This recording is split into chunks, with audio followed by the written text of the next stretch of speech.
Hello everyone, I'm back with a new video showing you how to make these paper earrings that you can sell at craft fairs.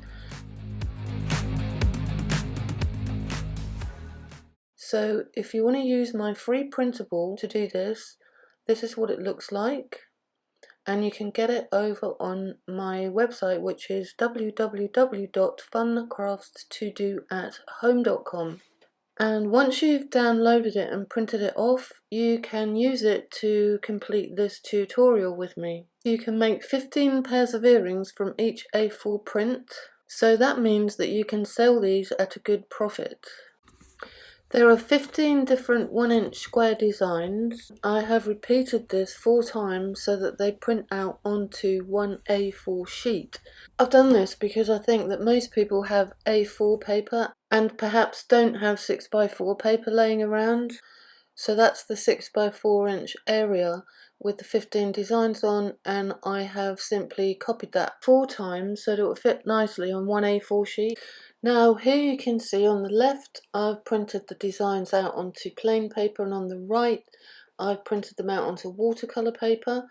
Not all printers will take watercolour paper, but I have discovered this inkjet watercolour paper, which is the right weight to go through most printers. And if you can't get this paper locally where you are, don't worry, because I have watercolour paper that will go through inkjet printers in both of my Amazon shops. And at the end of this video you will find a link to my blog, and over on the blog you will find links to my Amazon shops. But of course it does go without saying, shop locally as much as you possibly can. My Amazon shops should be a last resort.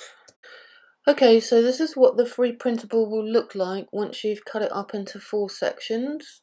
If you want to find out about the different papers that I've used here and the thicknesses, what they are, go over to the blog post on www.funcraftstodoathome.com, because over there I have left information about exactly what this paper is. Okay, so now we're going to get on to how you actually make these earrings. So you're going to need a 1-inch square punch like the one that I have here, and I'm just going to stop talking for a minute and let you just watch what I do, because it's pretty straightforward.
So when you've stuck all your halves together, you need to put them all out on some non-stick baking parchment, then put another layer over the top, and then leave a very heavy book on top so that they can dry and flatten. And obviously you need 2 sets. So the next idea for making earrings from these same designs is to use these tiny punches like I've got here, and then don't punch out the whole design, just punch out a part of it, which is how I got the heart-shaped earrings. And then you just pretty much follow the same process that I did for the 1-inch square earrings. So I'll let you go ahead and watch that.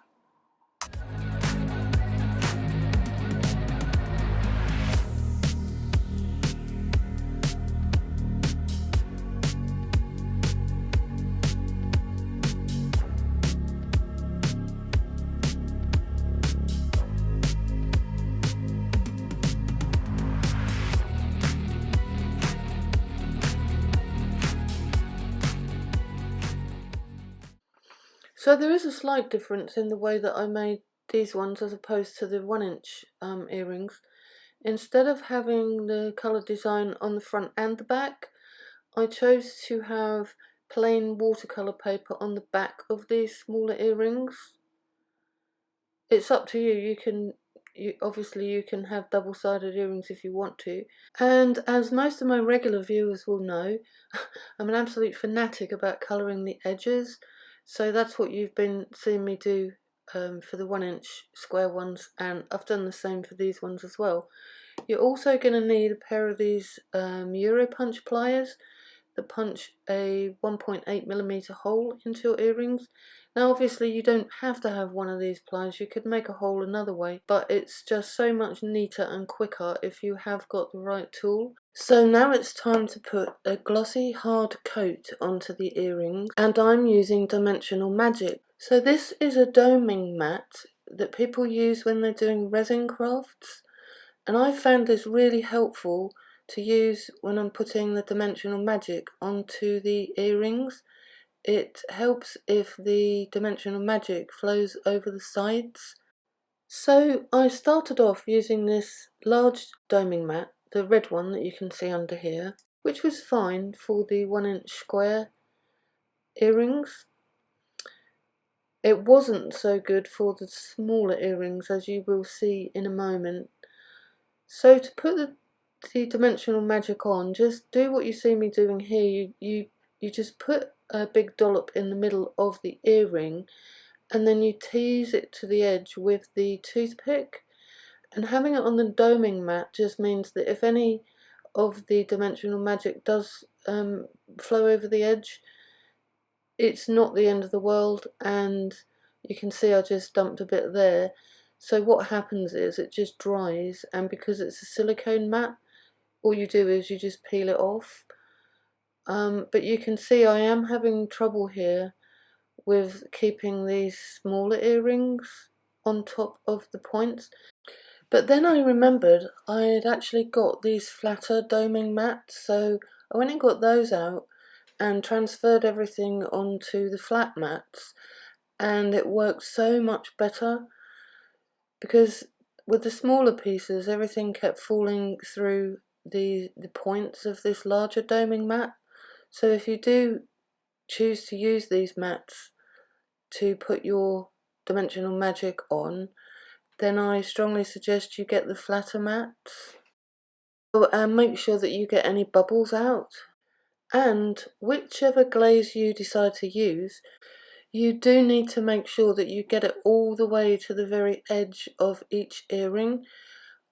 Even though I was really careful with all mine, I noticed after they were dry that there were teeny patches along the edge where I hadn't got the glaze completely to the edge. I think out of all the earrings I made, these hearts were my favourite ones, and I think I'm going to keep those ones. Oh yeah, and I did put Dimensional Magic on the front and the back of all of the earrings. And I love this punch tool. I use this so much in my crafting. I can't remember how much it was, but it's been a really good investment. And if you want to get the holes in exactly the same place on each earring, just do this that you see me doing here. You won't get it to go all the way through, but at least you will get an indentation that you can then use as a guide hole on the bottom earring. See the tiny indentation there?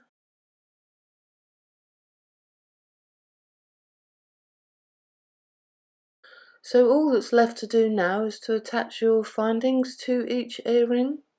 And so you're going to need jump rings and earring wires and earring posts for the round ones. And when you attach the jump rings, just make sure that when you pull them apart, you do it like this. You push the sides away from each other. Don't open them from side to side, because you'll have problems when you close them up again. But if you push them away from each other, like you saw me do, then when you push them back together again, you don't have a gap. Whereas if you pull them apart, it's much harder to get them to move together, if that makes sense. Because what you don't want is the jump rings falling off, obviously. So that's that. And then you need to add some even smaller jump rings. And then add your earring wires. So these ones have got a tiny stamp on there that says 925, and they are sold on Amazon as 925 sterling silver. I have to trust the seller on that. I got them on Amazon. But if you intend to sell your earrings, I would strongly suggest that you get it in writing from anybody that you buy the findings of that they are definitely 925 silver and not nickel. So these are the cards that I display my earrings on. I haven't actually shown you in this video how I paint these cards, but if anybody wants to know how I do it, if you just drop me a comment below, if I get enough people that say they want to see me paint these cards, then I will do a video and I'll show you how. It's really straightforward and anybody can do this. You don't really need any artistic skills, and they do give a nice kind of arty look to when you display your earrings, and they do look quite nice if you're selling at craft fairs to have them on something like this. This is a double post punch for making holes in earring card. If you can't find these locally, I have got them in both of my Amazon shops. Using a punch just gives you a really quick and easy way of putting holes in your backing card. Obviously you don't have to use a punch, you could make holes anywhere you want. You could even use the Euro punch tool. But using this punch really does speed things up, which is important if you are making stock for craft fairs. You need to get as many pairs of earrings made in the shortest possible time. So I made these stickers to show you how you can finish off your earring presentation. If you haven't got the capability of making these stickers yourself, there's lots of sellers on Etsy that make stickers to order, and they do finish things off quite nicely. And to hold your earring wires onto the cards, you will need these tiny rubber grommets.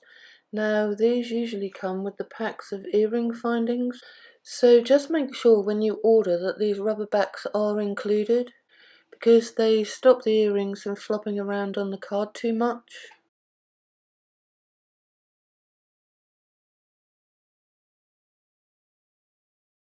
And for some of the smaller earrings, I have used the posts instead of the earring wires, and of course they come with the butterfly backs, so it's not a problem to hold them onto the cards. And with your sticker added, you're almost ready to sell. So that's basically it. The final touch is to get some 3x4-inch cellophane bags to pop your earrings in, and then you're ready to go. Now, I'm not actually going to sell my earrings. I've made this video to show you how you can make earrings if you want to sell at craft fairs. I don't actually sell at craft fairs anymore.